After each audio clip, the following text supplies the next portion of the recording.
Welcome back to the channel. Today we're diving into the latest heavy music releases from August 22nd, 2025. If you're like me, you like to know what's new, what's worth hearing, and what might surprise you. This week brings a mix of folk metal, power metal, heavy metal, and even some blackened death metal. I'll be giving short reviews of each release, breaking down the highlights and my overall thoughts and score. Stick around to the end for my final take and make sure you check out last week's episode covering August 18th releases. So let's get started. First up is Knightclub by Feuerschwanz. I'm not sure if I'm pronouncing that correctly. It's a German medieval folk metal band known for not taking themselves too seriously. And you can hear that energy all over this album.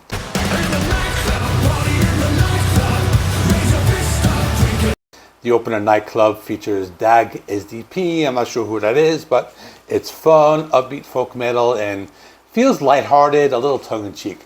Valhalla, on the other hand, leans into Viking and folk metal. This one stood out because it features Doro Pesch, who delivers the second verse with her unmistakable power. It's catchy and definitely one of the highlights.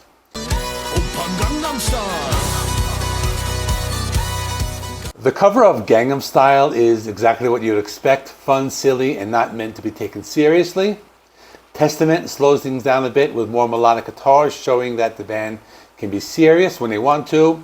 One of my favorites here was Lords of Fire. I had already heard this before the album's release, and it really stuck with me. Big guitars, soaring vocals, and a chorus that hooks you quickly.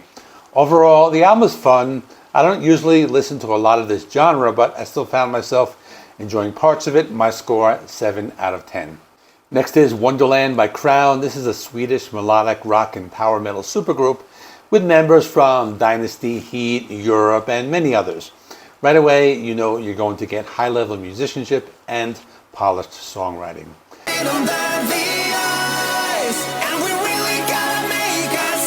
The title track Wonderland sets a tone with upbeat energy, big vocals, and powerful guitars. It feels like a modern power metal anthem.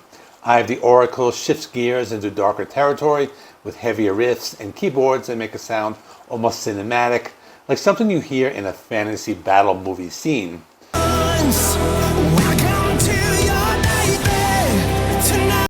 Warlords of the North keeps the epic theme going, bringing big riffs and soaring vocals that paint a picture of grand battles and frozen landscapes. Things slow down with Goodbye, a soft ballad that could easily pass for an 80s power ballad. Piano-driven and emotional, it shows the band's versatility. Love Thy Enemy combines piano and power metal to create one of the strongest tracks in the album with standout guitar work.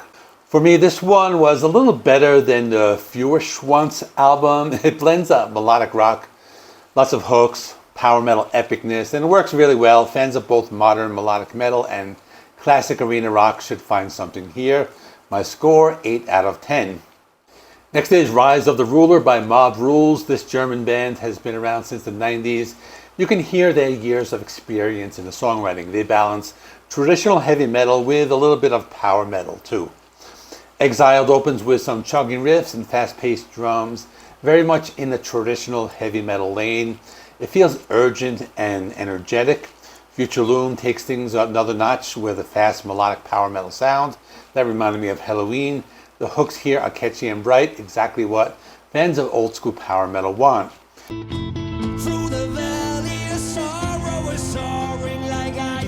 Dawn of a Second Sun changes the pace with clean, Iron Maiden inspired intro before turning into more of a power ballad.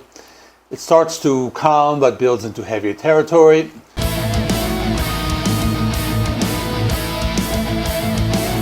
Providence also starts soft and grows into a bigger track with Middle Eastern influence in the melodies, which gave it a unique edge. On the Trail closes things out with another Iron Maiden style intro that develops into a strong ballad.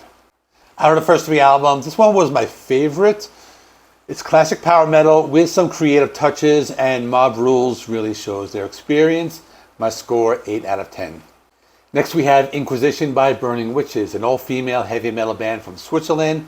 I've been a fan of theirs since their last album, and I was looking forward to this one.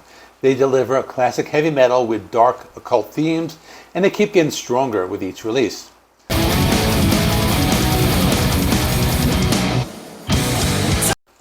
After the intro track, Soul Eater kicks things off hard. Fast riffs, pounding drums, and huge vocals gives it a ton of energy.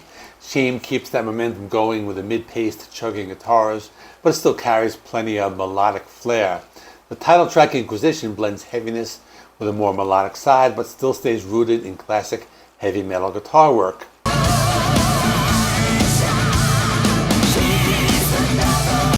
One of my favorites is High Priestess of the Night, which was released as a single before the album. It's memorable, catchy, and a great showcase of what this band does best. Burn in Hell is the darkest track with blistering speed and guitar fireworks that stand out. Then there's Release Me, a ballad that uses clean guitar arpeggios and melodic leads to bring a softer side to the record. This was one of my most anticipated albums. It didn't disappoint. Burning Witches keep pushing their sound forward while staying true to classic heavy metal. My score, 8.5 out of 10. I have one more album, that is Eternal Rain by DEFLIGHT. This is a Ukrainian melodic blackened death metal band that's been around since the early 2000s. It's only an EP with one intro track, 4 main songs, but it's worth talking about.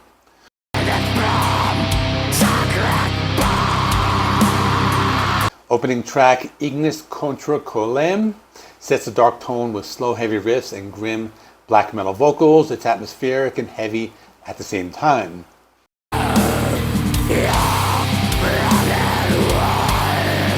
Dogma Crucified shifts into faster gear, bringing black metal vocals over Death's Doom style guitars. It feels dense, almost suffocating with layers of drums and guitars, creating a thick wall of sound.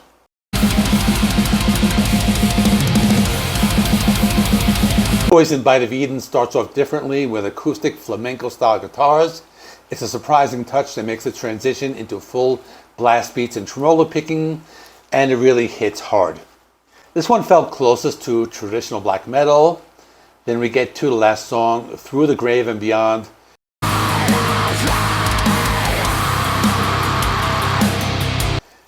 This has a mix of death metal and black metal, double bass, blast beats, lots of power, lots of riffs, and a dark atmosphere. I'll be honest with you, this is not one of my go-to genres, but I still appreciated it. The production is raw, which might be intentional for the style. Fans of black and death metal should enjoy it.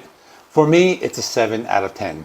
That wraps up the new metal releases for August 22nd, 2025. This week had a solid mix of genres, from the fun energy of Feuerschwanz to the dark heaviness of DEFLIGHT. My personal standout was Burning Witches, but all these albums had something worth checking out. So let me know what you thought. What do you think is your favorite of these albums? Anything I missed or anything I'm planning to listen to? Let me know in the comments. And check out last week's video covering August 18th releases. Don't forget to like, subscribe, hit the bell so you don't miss the next episode. And thanks for watching.